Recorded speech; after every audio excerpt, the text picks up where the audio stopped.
More than a week after the election, Republican incumbent Congressman Juan Ciscomani has been declared the winner over Democrat Kristen Engel. This seat represents southern Arizona in Congress.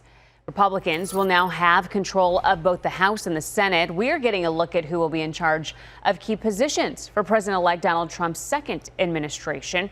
This includes a controversial pick to lead the Department of Justice. Trump has tapped Florida Congressman Matt Gaetz for the job, saying Gaetz will end weaponized government and restore faith in the Department of Justice. Meanwhile, he is under investigation by the House Ethics Committee for sexual misconduct allegations and was previously under investigation by the Justice Department.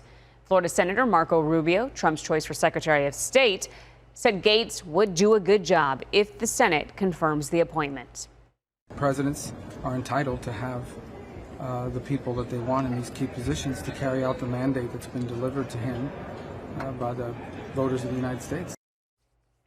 Meanwhile, former Democratic Congresswoman Tulsi Gabbard was tapped to be the director of national intelligence. President Biden met with Trump at the White House earlier today, symbolizing a peaceful transition of power.